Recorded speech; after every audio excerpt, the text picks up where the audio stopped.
Sebagaimana yang sudah kita share ya di WhatsApp, di medsos, bahwa insya Allah pada malam hari ini kita akan mengkaji ya tentang apa saja yang dimakruhkan ya ketika berpuasa. Ya, kemudian kita juga akan mengkaji tentang khusus ya tentang bab qadha ya, fidyah dan juga kafarah. Sekalipun kemarin kita sudah sedikit membahas. Kemudian yang ketiga kita akan membahas tentang sejarah sholat tarawih ya, sholat tarawih itu bagaimana sih sejarahnya ya. Kemudian yang keempat kita akan mengkaji dan membahas bersama tentang keutamaan sholat tarawih. Bapak Ibu seluruh jamaah rahimani wa rahimakumullah, kita akan masuk pada materi atau pembahasan yang pertama, yaitu berkaitan dengan hal-hal yang dimakruhkan bagi orang yang berpuasa. Sebelum kita masuk pada pembahasan ini, maka kita perlu tahu ya, atau mengetahui tentang apa yang dimaksud dengan makruh. Apa Bapak Ibu makruh itu?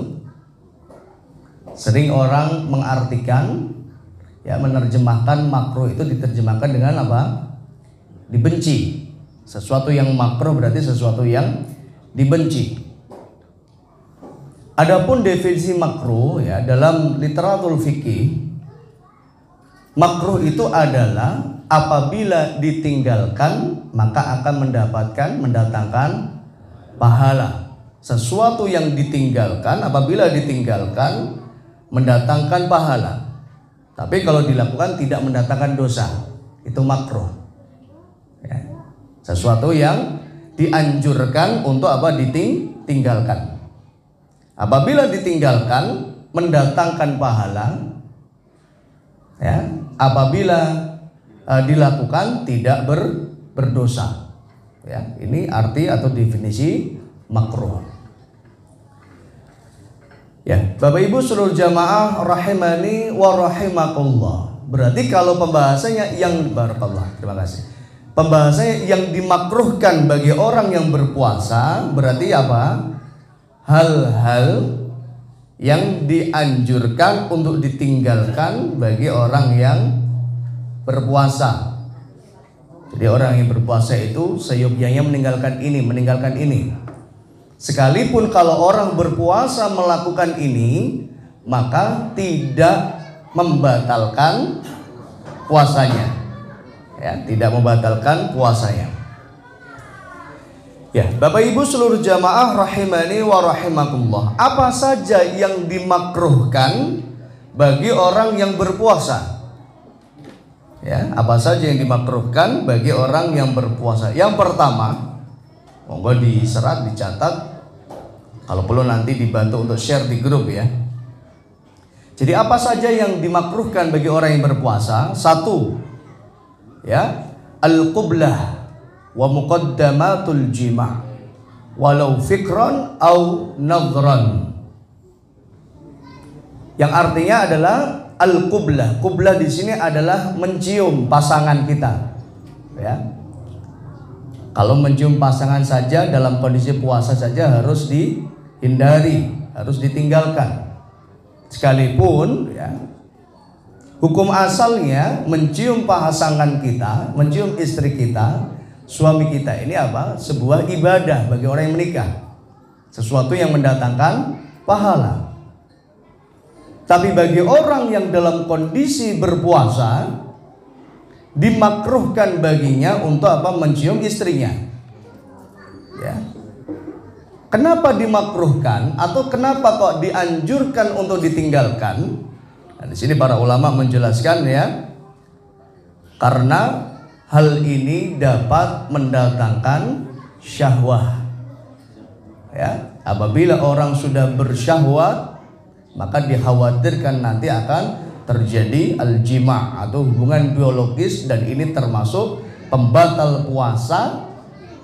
Yang orang melakukan ini akan mendapatkan apa? Hukuman yang wajib untuk membayar kafarat. Yang nanti kan kita kaji setelah ini. Maka sekalipun itu adalah suami-suami kita, istri kita, pasangan kita, tapi kalau dalam kondisi berpuasa maka dianjurkan untuk apa? Tidak menciumnya terlebih dahulu, ya. Kecuali kalau sebatas ya sewajarnya, ya. Misal pamitan, disayang pipinya itu nggak masalah insya Allah, ya. Tapi kalau diiringi dengan syahwat, ya, maka inilah yang dikhawatirkan nanti akan mendorong orang untuk melakukan hal-hal yang lebih dari itu dan dikhawatirkan dapat membatalkan puasa. Ini yang pertama. Ya, Bapak Ibu seluruh jamaah rahimani wa rahimakumullah. Bahkan para ulama menambahkan walau fikron au nadhron, sekalipun dalam fikron, sekalipun hanya berpikir itu apa? Berangan-angan, ya. Tapi kalau itu diiringi dengan landasan ada syahwatnya, maka ini pun dapat apa? Merusak, ya. Sesuatu yang harus dihindari bagi orang yang berpuasa.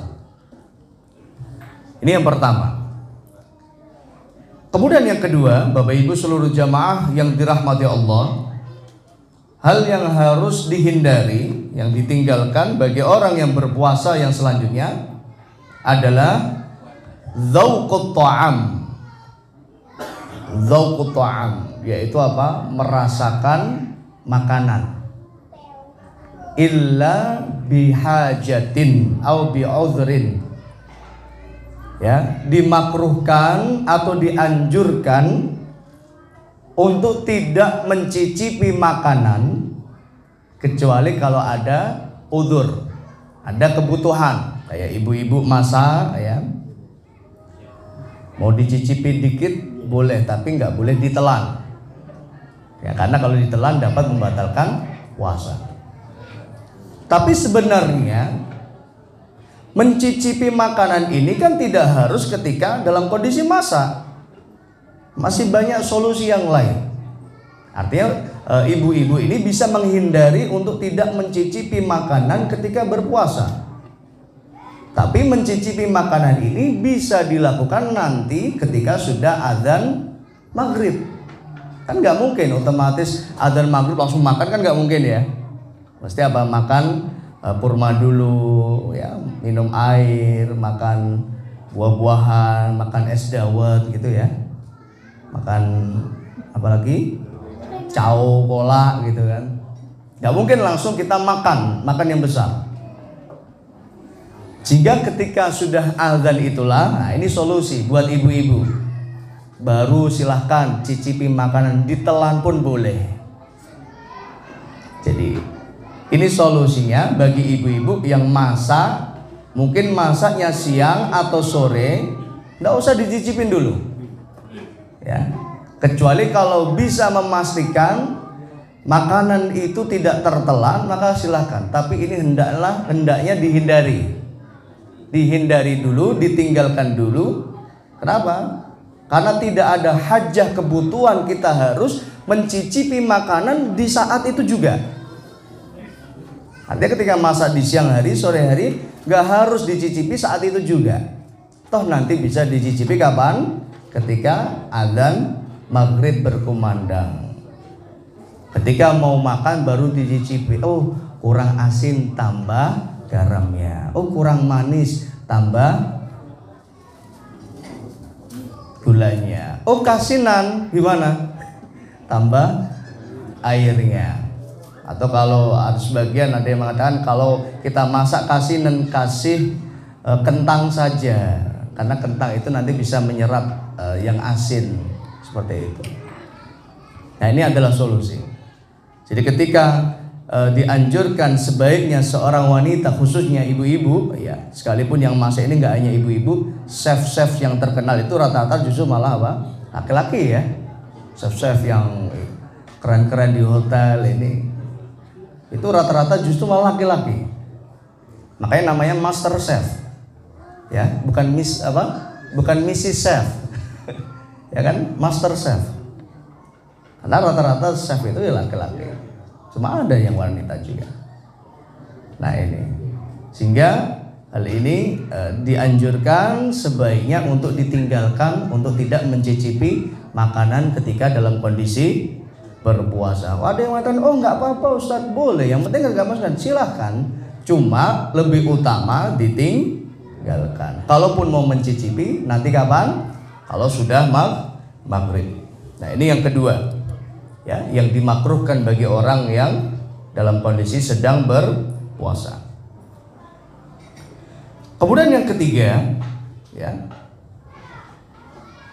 yang dianjurkan untuk ditinggalkan bagi orang yang dalam kondisi berpuasa, yang ketiga adalah al-fasdu wal hijamah. Al-fasdu wal hijamah. Kalau orang Indonesia sering menyebutnya fasduk, ya. Fasduk dan hijamah. Hijamah itu artinya bekam, berbekam. Jadi ini adalah sesuatu yang dimakruhkan bagi orang yang berpuasa. Sekalipun orang yang berpuasa, kalau dia fasdu itu mengambil darah, ya. Ya. Kemudian begitu juga bekam, sama saja sebenarnya, kuncinya adalah intinya mengambil darah juga, ya, tapi dengan metode yang berbeda. Dianjurkan bagi orang yang berpuasa untuk menghindari fasdu dan hijamah. Kenapa? Karena dikhawatirkan bagi orang yang berpuasa, apabila dia melakukan fasdu atau hijamah atau bekam, dikhawatirkan menjadikan tubuhnya lemas, ya, sehingga tidak kuat untuk melaksanakan ibadah puasa. Maka disinilah juga tadi, ya, dianjurkan untuk sebaiknya ditinggalkan. Kemudian solusinya bagaimana Ustaz? Kalau pengen bekam, bisa berbekamnya nanti setelah sholat taraweh. Karena kalau bekam habis maghrib kan mepet juga waktunya, ya. Kita harus buka dulu, ya. Kemudian persiapan prepare untuk sholat isya berjamaah, sholat taraweh. Maka solusinya kita bisa berbekam setelah sholat taraweh. Dan ini pun malah justru lebih enak, lebih nyaman. Habis itu setelah itu bisa istirahat, bisa lebih enak tidurnya. Ya, kecuali kalau memang tukang bekamnya iki isone awan Ustaz. Bisanya apa? Siang hari atau bisanya pagi jam 8 pagi. Gimana? Silahkan, selama tidak menjadikan tubuh kita apa? Lemas. Karena berbekam itu tidak membatalkan puasa. Fasdu tidak membatalkan puasa. Ya, keluarnya darah itu tidak membatalkan puasa. Yang membatalkan puasa, ya, itu hanya keluar darah haid dan nifas. Adapun di luar dari itu, ketika orang, ya, tangannya terluka atau kakinya terluka keluar darah, maka puasanya nggak batal. Ya, kalau sebagian ada yang memahami, meyakini bahwa itu batal puasanya, itu kurang tepat atau tidak benar. Ya, yang benar adalah keluar darah itu tidak membatalkan puasa, kecuali darah haid dan nifas. Sehingga bagi orang yang berpuasa boleh baginya untuk bekam atau hijamah, namun dianjurkan, ya, untuk ditinggalkan dalam kondisi berpuasa. Dikhawatirkan apa tadi? Menjadikan tubuhnya lemas dan tidak kuat untuk melanjutkan ibadah siyamnya. Ya, Bapak Ibu seluruh jamaah yang dirahmati Allah, ini adalah yang ketiga. Betul, ya, yang dimakruhkan bagi orang yang berpuasa. Yang ketiga yaitu apa? Meninggalkan fasdu atau dan hijamah. Kemudian yang keempat, yang dimakruhkan bagi orang yang berpuasa adalah berlebih-lebihan di dalam berkumur-kumur dan istinsyak. Ya, berlebih-lebihan di dalam berkumur-kumur dan istinsyak atau istinthar juga. Kumur-kumur itu bahasa Arabnya adalah madmadah, ya. Nah, bagi orang yang berpuasa, ya, dimakruhkan untuk berlebih-lebihan di dalam kumur-kumur. Kalaupun mau kumur-kumur ya sewajarnya. ya. Sewajarnya, jangan terlalu berlebihan. Kenapa? Karena dikhawatirkan ada air yang masuk ke dalam kerongkongan kita dan masuk ke dalam perut kita, ya, atau lambung kita. Jadi itu membatalkan puasa. Apalagi berkumur-kumur ini bukan menjadi rukun wajib di dalam berwudu. Ya, artinya orang wudu dia nggak kumur-kumur, wudunya itu sah. Ya. Karena di dalam surat Al-Maidah ayat 6 ya, yang Allah menjelaskan tentang cara wudu. Allah berfirman, a'udzubillahi minasyaitonirrajim, ya. Famsahu Faghsilu wujuhakum wa aydiyakum ilal marafiqi wamsahu bi ru'usikum wa arjulakum ilal ka'bain. Hanya ada 4 anggota tubuh yang wajib diusap atau dibasuh ketika berwudu. Adapun sisanya hukumnya sunnah. Maka kalau panjenengan wudu membasuh yang 4 ini, maka sudah melaksanakan yang wajib. Kalaupun tidak melaksanakan sisanya, sah wudunya. Tapi yang afdal adalah mengerjakan yang wajib dan juga yang sunnah. Faghsilu wujuhakum, apa saja yang wajib? Membasuh wajah atau muka. Ini hukumnya wajib, nggak boleh tinggalkan. Orang yang wudu tidak membasuh wajah, maka wudunya tidak sah. Kemudian yang kedua, wa aydiyakum ilal marafiq, tangan sampai siku, membasuh tangan sampai siku, ya. Ini hukumnya wajib. Orang yang berwudu tidak membasuh tangan sampai siku, maka wudunya tidak sah. Ya, ini wajib yang kedua di dalam wudu. Kemudian yang ketiga, wamsahu bi ru'usikum, dan usaplah kepala atau mengusap rambut. Nah, ini hukumnya wajib. Ya, orang yang berwudu tidak mengusap kepala, tidak mengusap rambut, maka wudunya tidak sah. Dan cara mengusap ini yang dulu sudah pernah kita kaji, ya. Ada 2 cara, mim mabda'i ra'sihi summa ila qafah, ya, sampai ke tengkuk atau sampai ke rambut yang terakhir, ya. Dari depan sampai ke belakang. Atau cara yang kedua, mim mabda'i ra'sihi summa ila qafah summa raddahuma ila makanil ladzi bada'a fihi. Atau yang kedua adalah dikembalikan lagi ke depan. Nah, ini 2 cara ini hukumnya. Inilah cara wudhu yang terbaik, yang paling afdal. Sekalipun ada sebagian yang memahami bahwa selama mengenai anggota kepala maka itu sah. Maka kalau kita melihat ada sebagian yang berwudhu dengan yang mengusap sedikit rambutnya, itu sebagian ada yang mengatakan boleh. Tapi ya, wallahu a'lam, pendapat yang paling kuat, karena memang perintah Allah adalah usaplah, ya, wamsahu bi ru'usikum, ya, kepala, maka mengusap kepala ini harus dengan sempurna. Kenapa ada yang berbeda dalam memahami ayat ini? Karena di situ ada kalimat bi. Nah, bi ini dalam bahasa Arab ini diterjemahkan sebagian, ya. Sebagian menerjemahkan bi ini adalah sebagian dari anggota kepala. Maka kalau sebagiannya sudah kena maka sah. Nah, ini. Tapi kita menghargai pendapat itu, ya. Tapi kita mengamalkan yang paling afdal, yang paling utama, yaitu diusap dari depan sampai belakang. Ini adalah anggota wudhu yang wajib diusap yang ketiga. Apa yang pertama tadi? Wajah, kemudian tangan sampai siku, kemudian yang ketiga kepala, ya. Kemudian yang keempat, wa arjulakum ilal ka'bain, yaitu kaki sampai mata kaki. Ya, kaki sama mata kaki ini hukumnya wajib.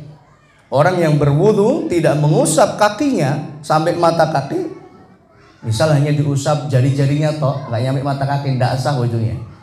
Karena perintahnya harus sampai mata kaki. Nah, ini adalah 4 anggota wudu yang wajib untuk dibasuh atau diusap atau dicuci. Adapun yang sisanya hukumnya sunnah, seperti membersihkan tangan terlebih dahulu sebelum berwudu. Kemudian berkumur atau madmadah. Kemudian juga istinthar dan istinsyak, ya, istinsyak, ya, menghirup air ke dalam hidung kemudian dikeluarkan, ya. Ini juga termasuk sunnah wudu. Kemudian membersihkan telinga, ini juga sunnah wudu. Kalau tidak dikerjakan tidak apa-apa, wudunya tetap tetap sah. Tapi sunnah itu sebaiknya dikerjakan. Kenapa? Karena di situ ada pahala tersendiri dan menjadikan wudhu kita semakin sempurna. Dan apabila kita mengamalkan yang sunnah, maka akan semakin besar pahala yang kita dapatkan dari Allah Subhanahu wa taala. Sehingga bagi orang yang berpuasa boleh baginya ketika berwudu tidak kumur-kumur, dan boleh baginya juga tidak istinsyaq atau istinsar, masukkan air ke dalam hidung dan mengeluarkan. Kenapa? Karena kalau ini dilakukan dikhawatirkan dapat membatalkan puasanya dengan masuknya air ke dalam tenggorokan. Ya. Sehingga di sini seorang muslim punya dua pilihan. Yang pertama, bisa tetap berkumur-kumur tapi dengan syarat tidak berlebihan, atau dengan syarat harus memastikan tidak ada air yang masuk ke dalam tenggorokan. Atau yang kedua, meninggalkan kumur ketika dalam kondisi berpuasa. Ustaz, nanti kalau nggak kumur-kumur kan mulutnya apa? Mulutnya bau. Bau mulutnya orang yang berpuasa, kata Nabi, itu lebih baik dan lebih dicintai Allah dari aroma kasturi. Nabi SAW mengatakan, la khulufu famis shaimi atyadu 'indallahi min rihil miski.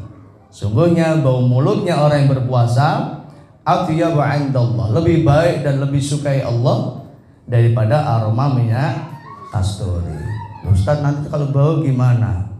Nggak enak kalau sholat, ya.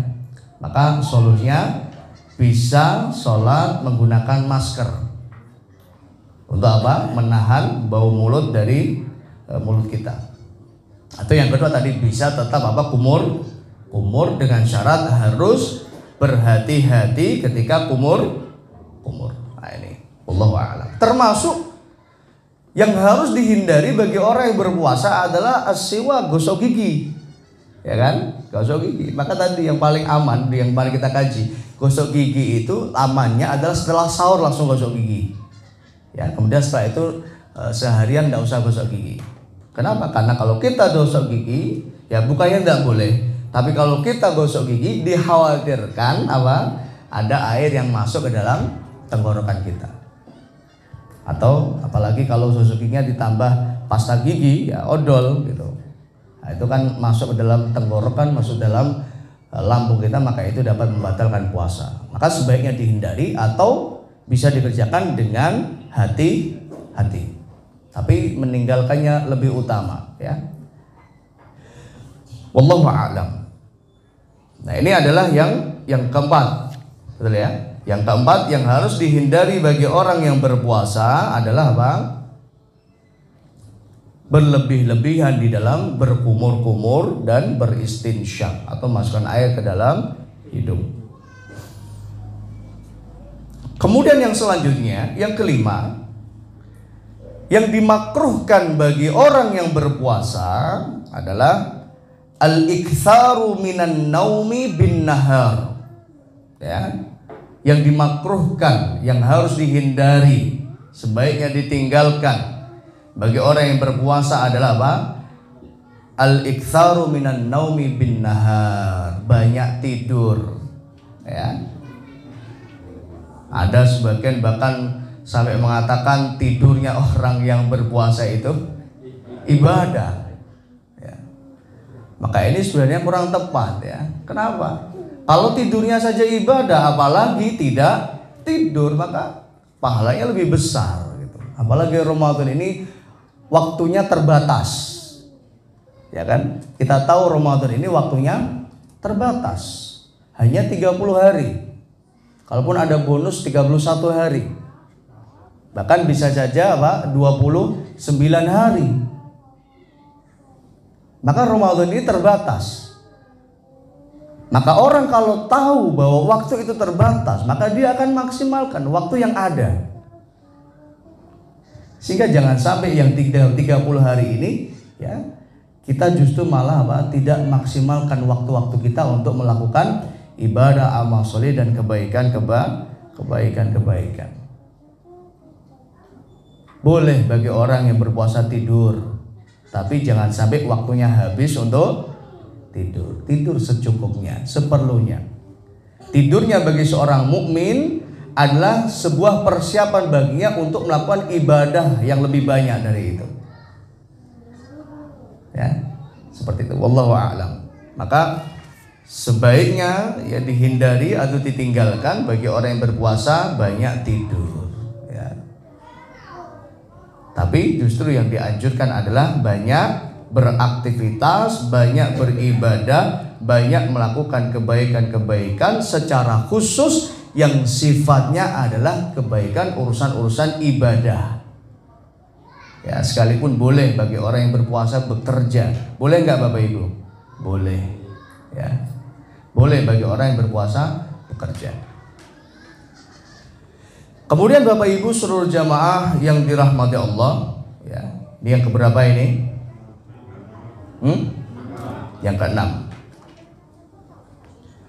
Kemudian di antara yang dimakruhkan ya bagi orang yang berpuasa, nah ini tadi ya sudah kita bahas ya. Wa yukrahu aidan as-siwaku ba'da az-zawali ila al-ghurub. Nah, ini secara khusus dalam mazhab Syafi'i ini lebih ditekankan dalam hal ini. Yukrahu aidan as-siwaku ba'da az-zawali ila al-ghurub. Dimakruhkan ya untuk bersiwak setelah zawal sampai terbenamnya matahari. Setelah zawalnya apa? Berarti setelah zuhur. Kenapa kok setelah zuhur? Karena kalau sebelum zuhur insya Allah orang itu mulutnya belum begitu bau lah. Ya, kenapa? Karena tadi udah gosok gigi. Biasanya mulut itu sudah mulai bau kapan? Ketika siang hari. Karena memang secara natural ada pembusukan ya di dalam makanan yang sudah kita makan ketika sahur. Sehingga pembusukan yang ada di dalam lambung, dalam usus itu tentunya mengeluarkan aroma yang tidak sedap yang menjadikan mulut kita bau. Terlebih lagi bagi orang yang mungkin habis sahur tidak gosok gigi, ya dikhawatirkan ada makanan yang mungkin masih menyelip di antara gigi-gigi sehingga itu mengakibatkan pembusukan dan bau mulut. Maka cara khusus ya dalam mazhab Syafi'ah ditekankan ya di sebaiknya ditinggalkan atau dihindari as-siwak gosok gigi khususnya ya waktu antara zawalus syam dari zuhur sampai terbenamnya matahari. Nah, ini. Biasanya orang kalau sudah mulutnya bau kan pengennya gosok gigi gitu supaya tidak bau gitu. Nah, tadi kita mau sholat zuhur kok bau ya. Nah, biasanya ini waktu yang sering orang mulutnya bau. Maka tadi solusinya satu bisa pakai masker ya, bisa pakai masker ketika sholat berjamaah. Kenapa? Karena kita juga pengen ya kita sholat berjamaah ini tidak mengganggu orang lain. Ya, panjenengan pernah nggak sholat kemudian samping kiri kanan ngapunten ya, mohon maaf, samping kiri kanan kita mulutnya bau? Pernah nggak? Pernah. Gimana perasaannya? Enak nggak? Kalau sholat ternyata samping kiri kanan kita waktu mengucapkan amin mulutnya bau. Kira-kira perasaannya gimana? Gak seneng kan? Gak enak kan? Nah, kalau kita merasa tidak nyaman, tidak enak, nah posisikan juga kita itu juga harusnya seperti itu. Ya, jangan sampai kita menjadikan orang tidak nyaman, tidak tenang, tidak enak ketika sholat di samping kita. Yang harus kita hadirkan juga buatlah orang yang sholat di samping kiri kanan kita itu merasakan senang, nyaman dengan kehadiran kita. Kalau perlu sebelum sholat itu pakai minyak wangi. Ya. Sebelum sholat pakai minyak wangi. Minyak wangi pun juga harganya nggak mahal-mahal kok. Ya, banyak di toko-toko dijual berapa itu 10.000 atau 7.000, 15.000. Saya selalu ngantongin minyak wangi. Kenapa? Tadi itu diantara sunnah Nabi. Jadi sebelum sholat, khususnya kalau yang berjamaah ya, sholat pertama 2, 3, nah, dipastikan ada samping kiri kanan. Kalau saya kan enggak, saya di depan imam, nggak ada orang yang mencium. Kalau kecut pun nggak kecium kan gitu. Maka ini secara khusus ditekankan bagi kita yang sholat berjamaah bersama shaf, maka supaya orang yang sholat di samping kiri kanan kita itu senang dan nyaman, pakai apa? Minyak wangi. Yang belum punya beli, ya murah Pak, berapa? 10.000, 15.000 di toko-toko banyak itu. Oh itu minyak wangi yang 10.000 kan yang sekali pakai hilang, orang masalah. Kan kita makanya sebelum sholat, habis sholat hilang nggak masalah, ya. Yang penting apa? Kita sholat, ya mau sholat dalam kondisi apa? Yang wangi, dan orang yang ada di samping kiri kanan kita merasa senang, nyaman. Alhamdulillah, sampingku wangi. Alhamdulillah, sampingku ramambu kecut. Ya kan seperti itu. Nah ini, ya Bapak Ibu seluruh jamaah yang dirahmati Allah. Maka secara khusus dalam mazhab Syafi'i ditekankan ya, dibenci ya, atau dimakruhkan, sebaiknya dihindari, ditinggalkan gosok gigi ya setelah zawal zuhur sampai terbelamnya matahari. Ya Bapak Ibu seluruh jamaah yang dirahmati Allah. Kemudian yang ketujuh ya, di antara yang dimakruhkan, yang harus dihindari dan ditinggalkan, dianjurkan untuk ditinggalkan bagi orang yang berpuasa adalah an yajma'a riqahu wa yabtali'uhu. Itu apa? Mengumpulkan air liur dan menelannya kembali. Nah, ini adalah sesuatu yang makruh. Ya. Tidak boleh ya, harusnya dihindari yang semacam ini. Terutama ketika habis wudhu. Nah, itu habis wudhu itu biasanya apa? Ada beberapa air yang tersisa di dalam mulut kita. Maka ini kenapa tadi kumul-kumul itu sebaiknya dihindari ketika dalam kondisi berpuasa. Kenapa? Dikhawatirkan masih ada sisa air. Kalau ada sisa, itu boleh ditelan nggak? Kan boleh, batal puasa kita. Nah ini kadang banyak yang tidak merasa. Inilah pentingnya kita ngaji, pentingnya kita belajar. Maka ini adalah sesuatu yang harus dihindari, terutama kalau bisa ditinggalkan ya sementara bagi orang yang dalam kondisi sedang berpuasa. Kemudian yang ke berapa ini? Ke-8 ya.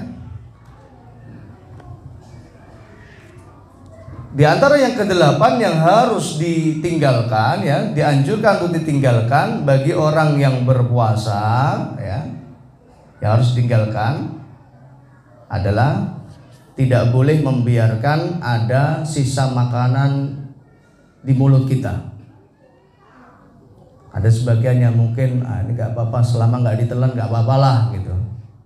Yang penting kan nggak ditelan. Nah ini dikhawatirkan ya, nanti kalau tidak segera dibuang ya sisa ini, khawatirnya nanti apa? Tertelan. Maka yang paling aman ya, cara khusus ya, Bapak Ibu ya, kami tekankan cara khusus ya setelah sahur ya, maka kami anjurkan untuk segera gosok gigi supaya apa? Tidak ada lagi makanan yang tersisa. Dan supaya ketika kita sholat subuh berjamaah, mulut kita dalam kondisi yang wangi. Syukur-syukur mandi sebelum sholat jamaah ke masjid. Mulutnya bersih, tidak bau. Badannya juga bersih, tidak kecut. Pakai minyak wangi. Gimana nggak seneng orang yang sholat di samping kiri kanan kita. Ya Bapak Ibu seluruh jamaah yang dirahmati Allah. Nah ini ada tambahan dari para ulama, wala ba'sa an yaktasila as-shaim, dan tidak mengapa bagi orang yang berpuasa boleh baginya mandi. Jadi wala ba'sa, tidak apa-apa an yaktasila as-shaim, orang yang puasa itu boleh mandi ya. Li'anna an-nabi kana yaktasilu minal janabah thumma yasum. Karena Nabi SAW juga ya ketika ya itu beliau mandi ya. Setelah junub beliau mandi, kemudian beliau berpuasa. Wala ba'sa bisiwak lis-shaim. Enggak apa-apa bagi orang yang berpuasa siwak, gosok gigi. Selama tadi tidak ada sesuatu yang masuk ke dalam tenggorokan kerongkongan, tapi meninggalnya yang lebih utama. Wallahu a'lam. Jadi orang kalau puasa siang hari kok panas ya, bawaannya panas, pengen mandi boleh nggak? Boleh. Dan ini tidak membatalkan puasa ya. Dan ini juga bukan sesuatu yang makruh atau yang harus ditinggalkan. Justru ketika orang mandi dia akan lebih bersemangat. Bisa lebih bersemangat ya, tubuhnya kembali fresh sehingga menjadikan semangat untuk melaksanakan sholat, semangat untuk beribadah, semangat untuk beraktivitas, semangat untuk melakukan kebaikan seperti itu. Ya, Bapak Ibu seluruh jamaah yang dirahmati Allah, inilah materi yang pertama ya, yaitu apa saja yang dimakruhkan bagi orang yang dalam kondisi berpuasa. Kemudian materi yang kedua yang kita kaji pada malam hari ini adalah tentang qadha, fidyah dan kafarah. Ya, kemarin kita sudah sedikit memberikan muqaddimah ya.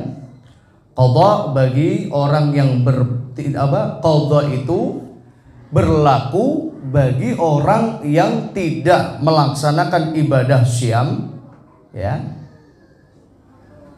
kecuali dia adalah orang yang orang yang memang termasuk bagian orang yang benar-benar tidak mampu berpuasa. Karena orang yang sudah tua renta atau orang yang sakit yang tak kunjung sembuh atau kemungkinan terbesar yang nggak sembuh, maka dia tidak wajib mengqadha. Yang wajib adalah bayar fidyah. Qadha ini hanya berlaku bagi mereka yang mampu untuk melaksanakan puasa di hari yang lain selain bulan Ramadan. Seperti wanita yang haid atau nifas ya. Kemudian bagi orang yang sakit, yang memang sakitnya ada kesembuhan, maka setelah sembuh nanti setelah Ramadan dia mengqadha puasanya. Atau musafir yang tidak berpuasa di bulan Ramadan, dia wajib mengqadha puasa. Nggak boleh musafir bayar fidyah. Boleh nggak bayar fidyah musafir? Tidak boleh. Oh, saya musafir, saya tak bayar fidyah sajalah. Boleh? Tidak boleh. Maka qadha ini hanya berlaku bagi mereka yang bisa melaksanakan puasa, mengganti puasanya selain bulan Ramadan. Ini adalah qadha. Karena sakit ya, karena hamil menyusui ya. Maka wanita yang hamil dan menyusui kemarin yang sudah kita kaji, menurut pendapat yang rajih yang kuat ya, kewajiban hukum asalnya dia adalah mengqadha puasanya. Ketika sudah berusaha untuk mengqadha puasa, tidak mampu berpuasa, maka dia masuk pada poin yang selanjutnya, surah Al-Baqarah ayat 187, wa 'alal ladzina yutiqunahu fidyatun ta'amu miskin. Bagi orang yang sudah berusaha untuk berpuasa tapi tidak mampu, fidyatun ta'amu miskin. Yang wajib baginya adalah bayar fidyah kepada orang miskin. Ini. Kemudian juga musafir, ini wajib mengqadha. Kemudian yang kedua fidyah. Fidyah ini berlaku pada siapa saja? Satu, bagi orang yang sudah tua renta, yang memang tidak mampu untuk melaksanakan ibadah syam. Karena orang tua itu belum tentu nggak kuat puasa. Banyak orang yang sepuh yang masih kuat puasa. Ini hanya berlaku bagi orang yang sudah sangat sepuh sekali, sudah tua dan tidak mampu berpuasa. Maka tidak ada kewajiban baginya untuk mengqadha, tapi yang wajib adalah membayar fidyah. Ya, kemudian juga bagi orang yang sakit tidak ada kesembuhannya atau sakit yang tidak mungkin sembuh, tak kunjung sembuh. Sakitnya sudah sakit parah. Nah, seperti itu. Jika kalau puasa justru malah akan mendatangkan mudarat yang jauh lebih besar. Maka dalam konteks kondisi yang semacam ini, orang ini tidak wajib mengqadha puasa karena sudah tidak berlaku baginya qadha. Yang wajib adalah bayar fidyah. Begitu juga wanita hamil dan menyusui yang sudah berusaha untuk berpuasa, mengqadha puasa tidak mampu, nggak kuat. Ya, tadi ketika menyusui justru malah menjadikan tubuhnya lemas, ASI-nya menurun, ya, menjadikan anaknya sakit dan lain sebagainya. Maka gugur kewajiban qadha-nya, yang wajib baginya adalah bayar fidyah. Dan takaran fidyah yang kemarin kita sudah kaji, tidak ada takaran tertentu di dalam membayar fidyah.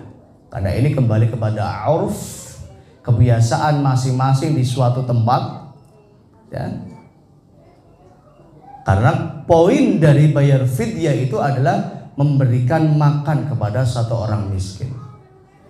Selama itu sudah dikatakan memberi makan kepada satu orang miskin, maka sudah gugur kewajiban untuk membayar fidyah. Dan setiap tempat berbeda-beda. Satu porsi makanan pun berbeda-beda. Kalau di Runting mungkin satu porsi makanan masih 10.000, masih 5.000. Maka kalau memang, apalagi khususnya bagi orang yang punya keterbatasan harta, mampunya bayar fidyahnya 5.000, ya nggak masalah 5.000. Karena di Runting ini 5.000 sudah dapat makanan, ya, sudah dapat nasi pecel, nasi apa, tapi belum minum, ya, minumnya ya air putih aja. Seperti itu. Maka kalau memang orang mampunya 5.000, ya nggak masalah, sesuai dengan kemampuan. Tidak perlu mengutang. Aku mau bayar fidyah, utangi sik yo. Nah, ini nggak perlu. Tidak ada bayar fidyah pakai utang. Ini rumus fikih dari mana ini? Ya. Maka fidyah itu kembali kepada urf, kebiasaan di suatu tempat. Manakala disebut sudah ngasih makan, maka itu sudah menggugurkan kewajibannya. Jadi dikembalikan kepada kemampuan masing-masing. Ya. Tadi kalau di Runting, khusus di Runting, ya 5.000 sudah dapat nasi. Atau 10.000 yang layak lah, yang mantas. Tapi kalau orang yang mampu, ya, punya kelebihan harta, tidak ada penghalang baginya untuk mengeluarkan yang jauh lebih besar. Apalagi rumusnya semakin banyak yang dia sedekahkan, semakin besar pahala yang akan didapatkan. Terlebih bersedekah di bulan Ramadan. Maka kalau urusan fidyah itu kalau perlu malah nggak usah hitung-hitungan. Hitung-hitungan 20.000 kali 30 ketemunya berapa. Justru kita itu malu di depan Allah Subhanahu wa taala kalau kita bisa melakukan yang lebih tapi kita nggak melakukannya. Gitu. Jadi kalau bisa, apalagi rezekinya melimpah, ya, bisa misal sekali makan nominalnya 30.000, kenapa enggak kita ngasih 30.000? Kenapa harus 20.000 atau 15.000? Kalau bisa 30.000. Atau kalau bisa ditambah lagi, ya kan? Oh, ini yang 30.000 khusus untuk apa? Fidyah, beli makannya, ya. Sedekahkan, ya, lewat jalur mungkin Lazis, ya. Nanti Lazis yang akan membelikan makanan. Kemudian yang kedua, fidyah ini tidak boleh diberikan langsung kepada orang miskin berupa uang. Kalau dalam bahasa kita wis mentahane wae lah, gitu. Kalau beras itu boleh, ya. Tapi kalau berupa mentahan yang berupa uang ini tidak boleh.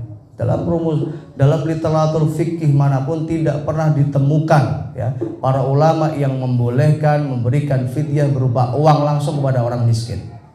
Yang ada adalah dalam fikih nawazil, boleh bagi orang yang bayar fidyah itu memberikan uang, tapi kepada apa?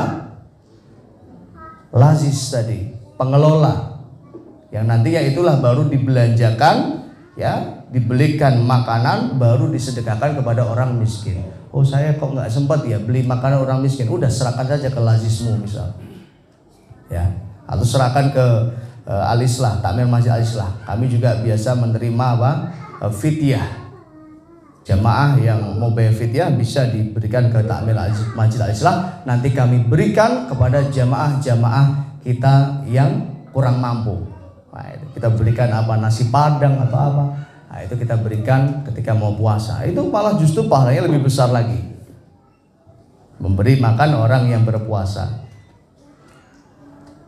Jadi fidyah itu tidak boleh diberikan berupa uang.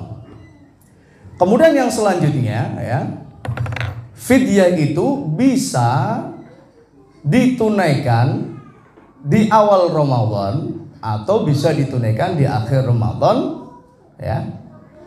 Sehingga dalam hal ini bebas. Yang tidak boleh adalah fidyah diberikan sebelum Ramadan, kan belum puasa ya. Nggak boleh diberikan sebelum Ramadan. Tapi fidyah itu sudah bisa diberikan di awal Ramadan atau di akhir Ramadan. Dan juga cara pembagiannya bisa diberikan setiap hari. Jadi nggak puasa sehari ngasih makan satu orang miskin. Atau kalau mau lebih simpel ringannya apa? Langsung saja nanti di akhir Ramadan berapa puasa yang kita tinggalkan ya. Ya khusus tadi ya fidyah ini yang berlaku jadi siapa saja itu ya, berapa puasa yang ditinggalkan baru diberikan sekaligus. Ini pun tidak apa-apa. Allahu a'lam. Kemudian kafarat Bapak Ibu seluruh jamaah yang dirahmati Allah, kemarin sudah kita kaji juga ya. Jadi sebenarnya kafarat ini ya khusus bagi orang yang melakukan hubungan biologis di bulan Ramadan dalam kondisi berpuasa. Ya. Kafarat ini hanya berlaku bagi orang yang berhubungan biologis, dan ini hanya berlaku bagi laki-laki untuk khususnya berpuasa. Adapun yang perempuan masuk poin yang selanjutnya ya, bersedekah, memberikan makan kepada 60 orang miskin. Dalam hadis disebutkan di riwayat sahabat Abu Hurairah radhiyallahu taala anhu, kata beliau, bainama nahnu julusun, ketika kami sedang duduk-duduk anda Rasulillah, anda Nabi, bersama Nabi sallallahu alaihi wasallam, idja'ahu rajulun, tiba-tiba datang kepada Nabi seorang laki-laki.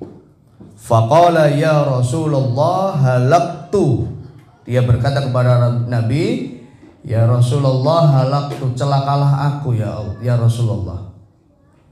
Qala malaka, maka Nabi mengatakan, apa yang terjadi? Kenapa kau celaka?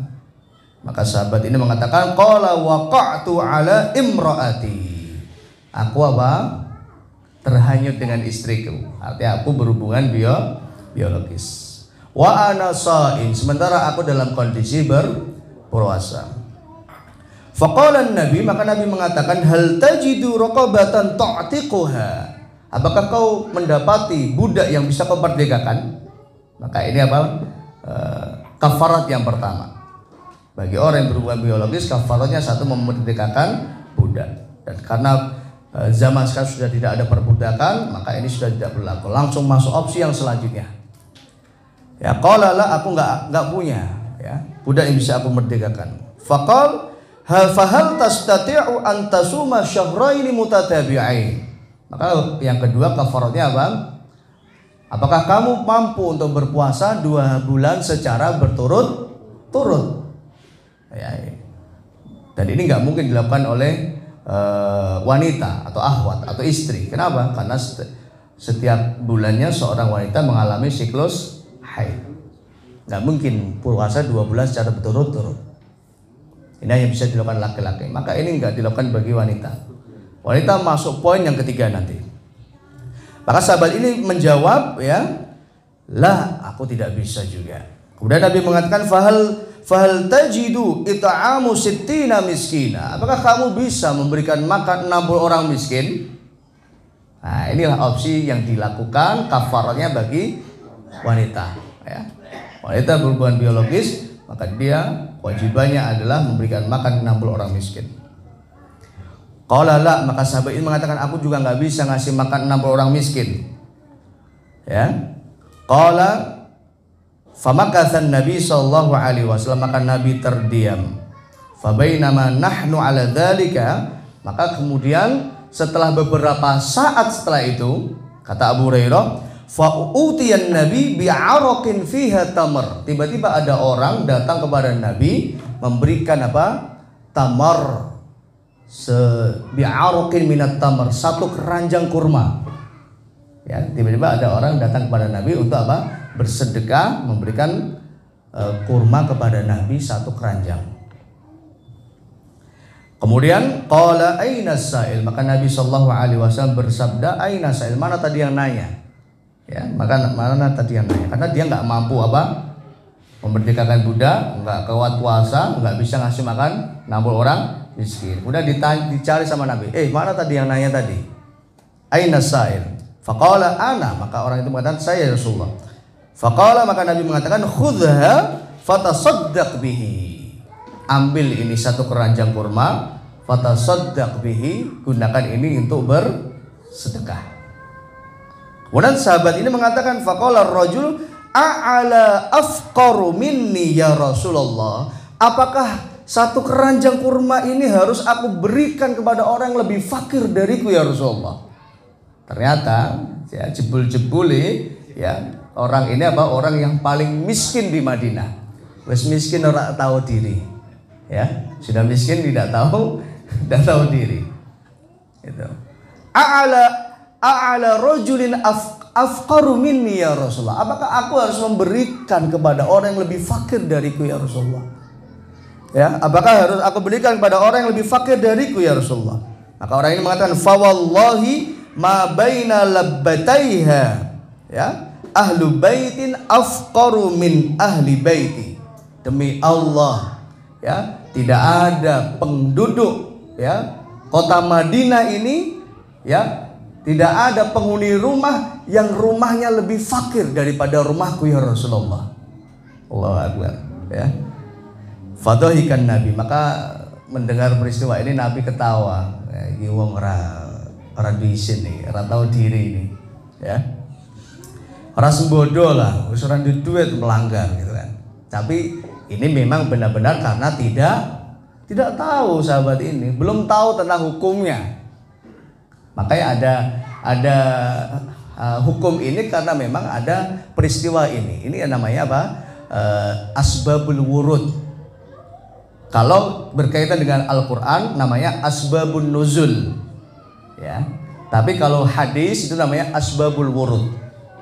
Jadi asbab wurudnya keluar hadis ini adalah peristiwa ini. Maka Nabi Shallallahu Alaihi Wasallam ketawa hatta badat anyabuhu, ya, sampai kelihatan ya giginya, ya. Summa qala, maka Nabi Shallallahu Alaihi Wasallam mengatakan, bersabda, at'aimu ahlak, ya udah ya wes lah, sedekahkan, berikan kepada keluarga. Soalnya keluargamu yang paling miskin. Wes wenehke neng anak bojomu. Nah, seperti ini. Ya, ini adalah turunan atau urut-urutan dari kewajiban bayar kafarah. Ya, Bapak Ibu seluruh jamaah yang dirahmati Allah, kemudian kita masuk pada pembahasan yang ketiga tentang sejarah sholat tarawih, ya. Dan insya Allah mudah-mudahan kita dimampukan Allah untuk bisa sholat tarawih istiqomah nanti bulan Ramadan, ya. Jangan sampai kita nggak tarawih lah, rugi kalau orang nggak tarawih itu. Dan bagaimana sih sejarah sholat tarawih itu? Sejarahnya adalah disebutkan dalam hadis Aisyah radhiyallahu taala anha. Suatu saat Nabi Shallallahu Alaihi Wasallam sholat di Masjid Nabawi, sholat lail sendirian. Kemudian diikuti oleh para sahabat. Tiba-tiba sahabat di belakangnya ikut makmum dengan Nabi. Ini menunjukkan dalil bahwa boleh sholat sunnah itu dikerjakan dengan berjamaah. Jadi awalnya Nabi sendirian, tapi tiba-tiba sahabat datang sholat di belakang Nabi di malam yang pertama. Sudah, habis itu clear, selesai, pada pulang.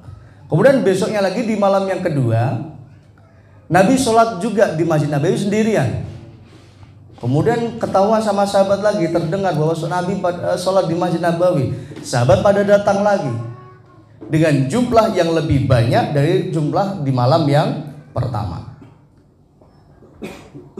Akhirnya apa terjadi? Sholat jamaah, sholat lail berjamaah. Kemudian selesai pulang. Kemudian di malam yang ketiga sama, Nabi sholat di Masjid Nabawi, kemudian apa? Para sahabat ikut.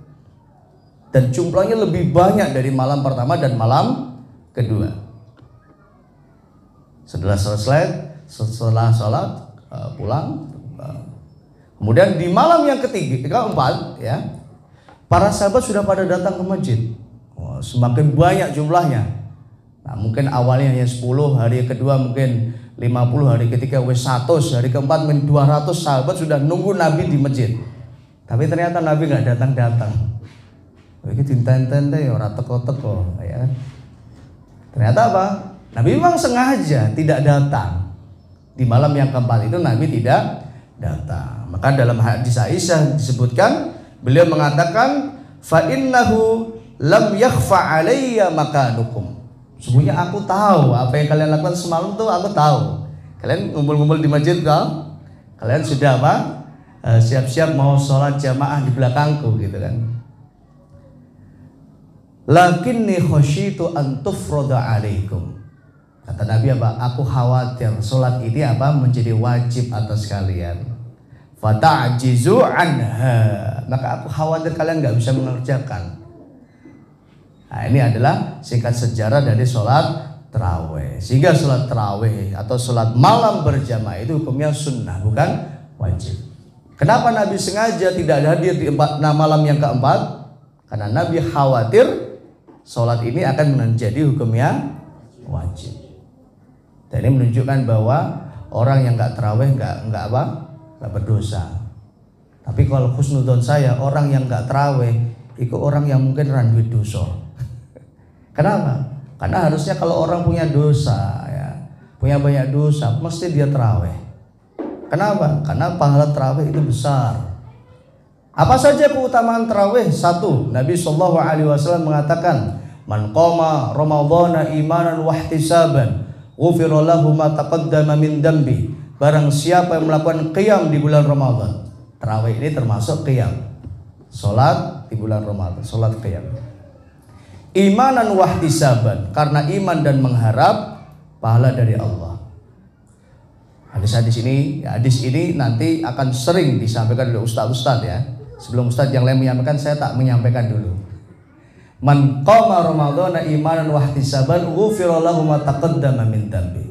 Siapa yang qiyam di bulan Ramadan karena iman dan mengharap pahala dari Allah, ghufira lahu ma taqaddama min dambi, maka akan terampuni ya dosa-dosanya yang telah lalu. Artinya apa?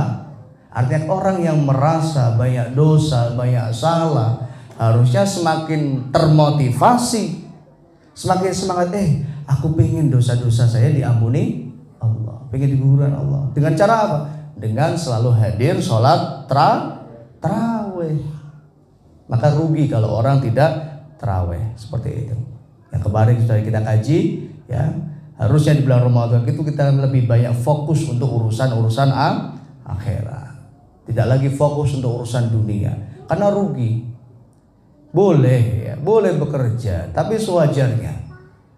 Ya, saatnya orang sholat tarawih ya sholat tarawih. Saatnya orang sholat jamaah ya sholat jamaah. Karena banyak orang yang dia rela nggak sholat tarawih gara-gara apa? Meremo. Ya kan? Lebih memilih, lebih utama apa? Meremo daripada sholat tarawih. Nah, ini kan rugi. Nah, sudah itu. Maka kalau perlu sholat tarawih dulu, habis tarawih meremo. Insya Allah nggak ada orang yang beli itu. Justru malah orang itu apa? Malam-malam itu malah pada cari sahur. Ya, jam 12, jam 1. Bahkan itu jam 3 itu sudah pada habis mungkin warung-warung itu. Ya kalau mau meremo malam nggak masalah, insya Allah laris. Ya seperti itu. Ya, Bapak Ibu seluruh jamaah yang dirahmati Allah. Kemudian keutamaan tarawih yang kedua yang ada di kita tulis di masjid itu ya, keutamaan apa? Salat tarawih dan qiyamul lail berjamaah. Ya, dalam hadis yang diriwayatkan dari sahabat Abi Dzar Al-Ghifari radhiyallahu taala anhu. Ya. Nabi sallallahu alaihi wasallam bersabda, "Innahu man qama ma'al imam hatta yansarifa kutiba lahu qiyamul lailah." Sungguhnya mereka yang qoma melaksanakan qiyam ma'al imam bersama imam, berarti berjamaah ya, hatta yansarifa, sampai sholat jamaah itu selesai ya. Berarti apa? Kita memahami bahwa harus mengikuti gerakan imam dari awal sampai akhir. harus ikut sholat tarawih bersama imam dari awal sampai akhir. Sehingga orang yang mungkin tarawihnya hanya ngambil 8 rakaat, aku tak wolu wae ya, engko witirin ning omah, dia nggak dapat keutamaan ini. Maka rugi kalau orang tarawih yang nggak sampai tuntas. Sekalipun niatnya baik, nanti malam pengen tahajud ya, kan nggak boleh 2 witir dalam satu malam. Ya sudah, witir saja bersama imam juga. Nanti malam kalau mau tahajud, qiyamul lail, silakan, tidak perlu lagi ditutup dengan sholat witir. Supaya apa? Kita dapat keutamaan ini. Jadi keutamaan ini tidak berlaku bagi mereka yang sholat tarawihnya hanya mengambil sebagian. Karena syaratnya harus hatta yansarifa, sampai sholatnya selesai. Apa kata Nabi? Kutiba lahu qiyamul lailah, akan dicatat badannya pahala sholat qiyam semalam suntuk. Artinya orang yang sudah tarawih nggak perlu sholat qiyamul lail. Karena apa? Kalau dia tidak qiyamul lail pun sudah tercatat baginya pahala sholat semalam suntuk. Nah ini. Dan di zaman Nabi SAW dalam hadis Aisyah, Aisyah mengatakan, maka yazidu fi Ramadan wala fi ghairihi ala 11 raka'atan. Nabi tidak pernah menambah dan mengurangi dalam sholat malam daripada 11 rakaat. Nah, ini adalah bilangan sholat malam yang dikerjakan Nabi SAW. Namun hadis ini jangan difahami ini adalah pembatasan hanya 11. Karena Nabi tidak pernah mengatakan nggak boleh yang lebih dari 11. Ya, sholat ini malam hanya 11 saja. Ini adalah ucapan Aisyah, bukan ucapan Nabi. Nabi tidak pernah mengucapkan sholat malam 11, tidak pernah. Ini apa? Ucapan dari Aisyah. Aisyah mengatakan Nabi tidak pernah menambah dan mengurangi sholat malam lebih daripada 11 rakaat. Sehingga disinilah difahami oleh para sahabat radhiyallahu taala anhum, termasuk sahabat Umar bin Khattab radhiyallahu anhu. Ya, di zaman beliau ya sholat qiyamul lail rakaatnya enggak hanya 11, ditambah menjadi 23 rakaat. Ya, 23 rakaat. Sehingga ini menjadi dalil juga, ini juga sunnah. Jadi sunnah itu enggak hanya 11 rakaat, yang 23 itu juga sunnah. Kenapa? Karena sunnah itu kata Nabi sallallahu alaihi wasallam, "Alaikum bisunnati wa sunnatil khulafa'ir rasyidin al-mahdiyyin." Hendaklah kalian menghidupkan sunnahku dan sunnahnya para khulafa'ur rasyidin. Sehingga kebiasaan baik, ibadah yang biasa dilakukan oleh para khulafa'ur rasyidin, Abu Bakar, Umar, Utsman dan Ali, itu juga termasuk bagian dari sunnah. Maka yang mau 11 silakan mengamalkan sunnah, yang 23 juga mengamalkan sunnah. Yang terpenting adalah sholat itu dikerjakan dengan 2 syarat, al-khusyu' wa tuma'ninah. Karena ini 2 syarat diterimanya sholat.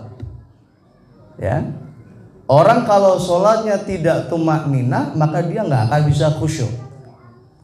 Tuma'ninah itu amalan anggota tubuh, khusyuk itu amalan hati. Apa itu tuma'ninah?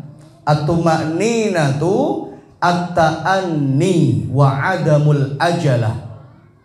At-ta'anni wa adamul ajalah.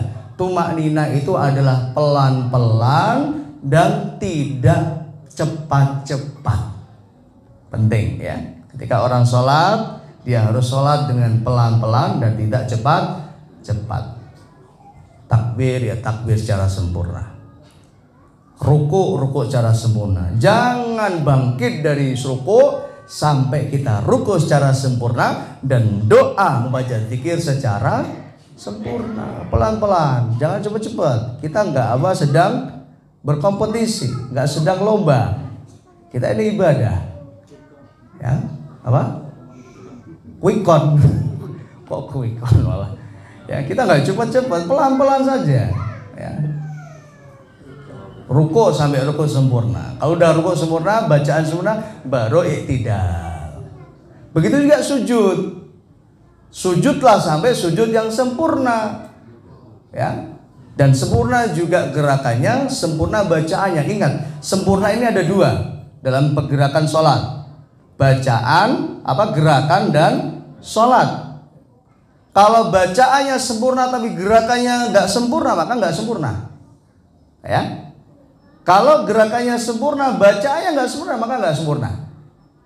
Maka harus sempurna gerakannya dan juga sempurna bacaannya. Maka sujud dulu, sempurnakan sujud. Orang kok lagi ini langsung ini meneh ya. Jangan baru menempelkan daya langsung diangkat lagi. Ini bukan orang yang sujud ini namanya ini. Ya. Gerak cepat. Nah, seperti ini yang harus menjadi kesadaran bagi kita semua.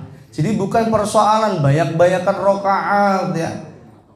Karena ini yang harus selalu kita perhatikan. Sholat kita ini harus pelan-pelan, tidak cepat-cepat. Itulah yang dimaksud dengan tumakninah. Nah, ketika anggota tubuhnya tumakninah, nggak cepat-cepat, pelan-pelan, maka insya Allah hatinya juga akan bisa khusyuk. Maka tumakninah itulah yang menghadirkan kekhusyuan di dalam sholat. Oke Bapak Ibu, tumakninah amalan anggota tubuh, adapun khusyuk adalah amalan hati. Nah, sehingga dua ini harus terpenuhi bagi orang yang ingin sholatnya diterima Allah Subhanahu wa ta'ala. Maka silakan mau sholat 11 rakaat boleh, 23 juga boleh, dengan syarat apa? Pelan-pelan, tidak cepat-cepat, dan bacalah ayat-ayat itu dengan tartil. Ya, tartil itu tajwidnya terpenuhi, makhrajnya juga terpenuhi. Tidak hanya sekedar baca Al-Quran. Warattilil Qur'ana tartila. Baca Al-Quran itu dengan tartil.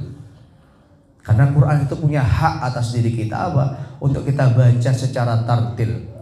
Bacanya sesuai dengan tajwidnya dan sesuai dengan makhrajnya.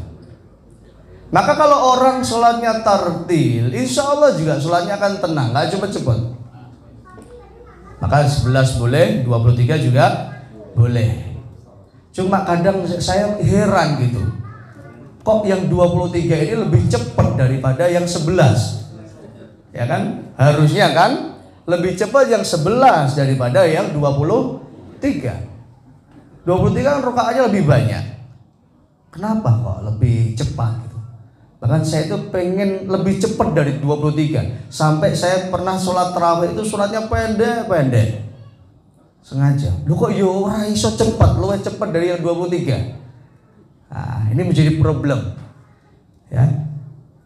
Maka ini yang harus ditekankan, ya, tekankan oleh saudara-saudara kita, ya, semuanya saja yang ingin sholat tarawih, yang ingin sholat qiyamul lail, maka laksanakan sholat itu dengan khusyuk dan tumakninah, pelan-pelan dan tidak tergesa-gesa.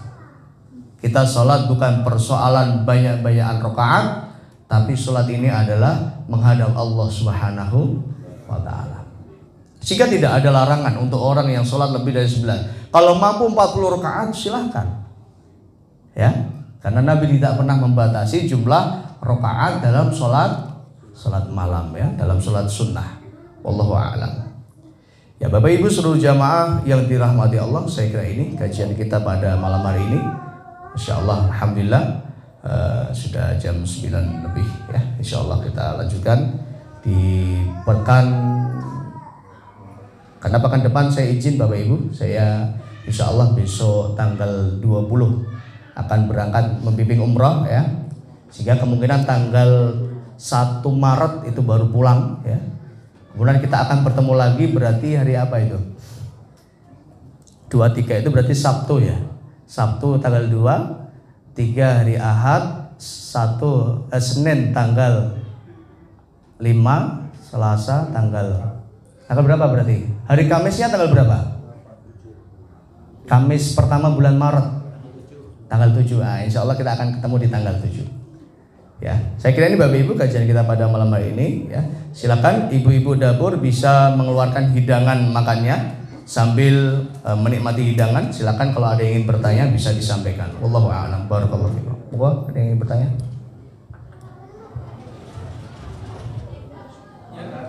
Oh silakan Pak Amir.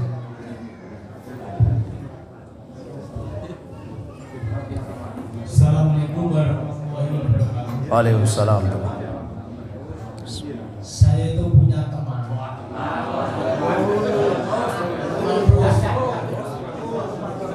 Lakonnya teman.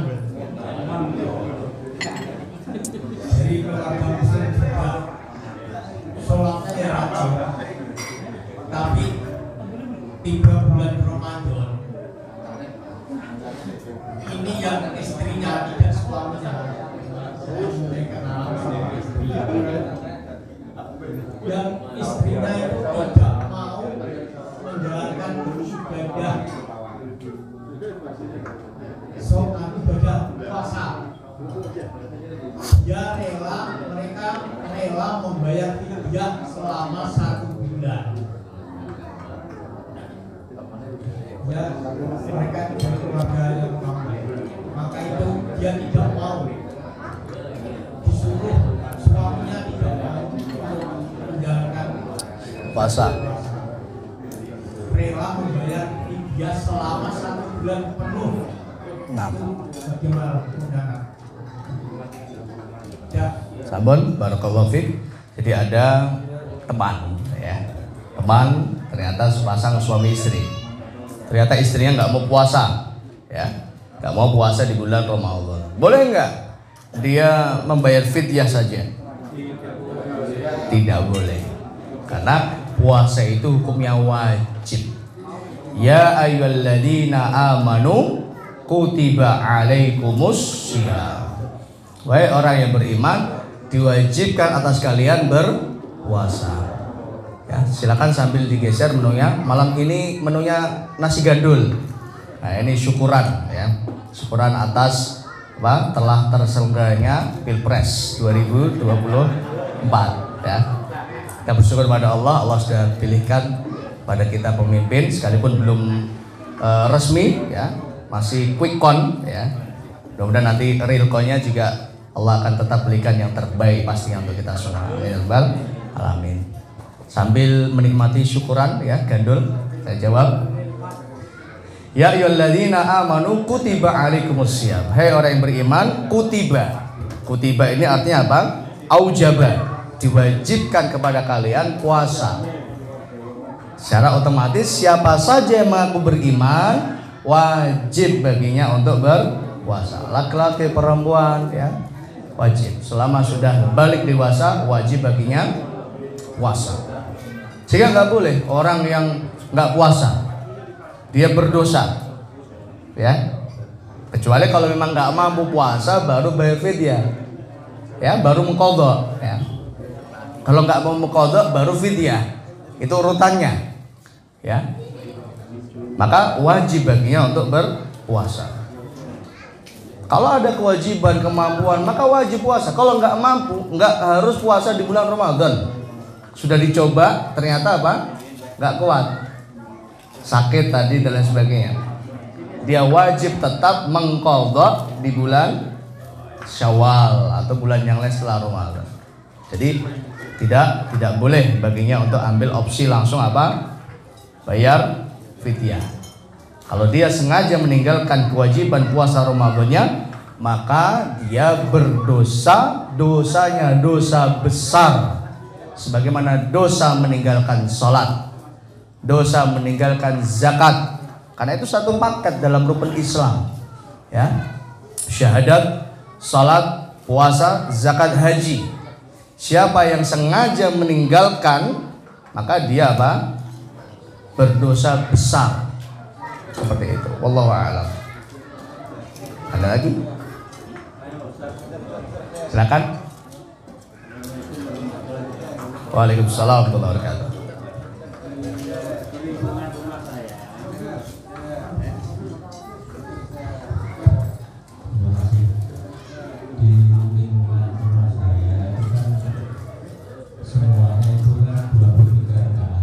Ya.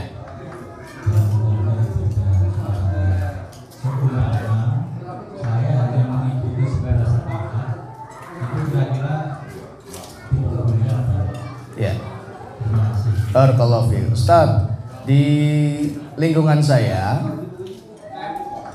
itu pelaksanaan sholat tarawihnya 23 rakaat.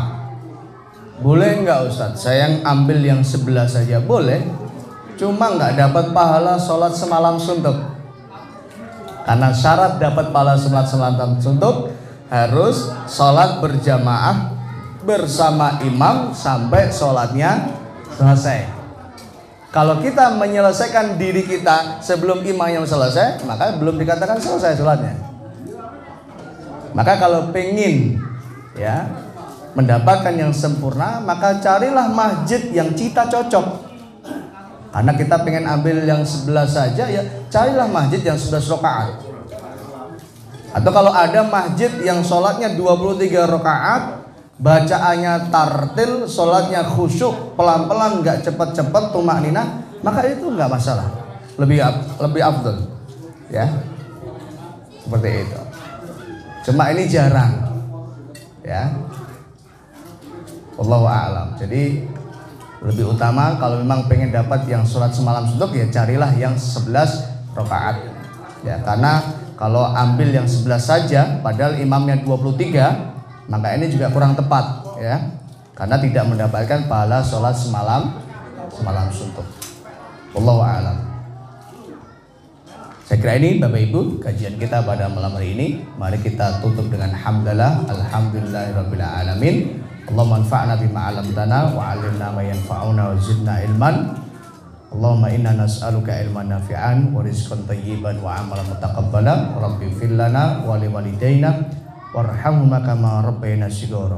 Allahumma la tusallit 'alaina bidunubina man la yakhafuka wa la yarhamna. Ya Allah, janganlah kuasakan kepada kami seorang pemimpin yang tidak takut kepadamu dan tidak sayang kepada kami. Dan pilihkanlah kepada kami pemimpin yang baik, serta perbaikilah pemimpin-pemimpin kami. Rabbana atina fid dunya hasanah wa fil akhirati hasanah wa qina adzabannar. Wa sallallahu ala nabiyyina Muhammad wa ala alihi wa sahbihi wasallam walhamdulillahirabbil alamin. Mari kita tutup dengan doa kafaratul majlis. Subhanakallahumma bihamdika asyhadu an la ilaha illa anta astaghfiruka wa atubu ilaik. Assalamualaikum warahmatullahi wabarakatuh. Sugeng kondur. Tuh. Kiri kanan ada gandul ya.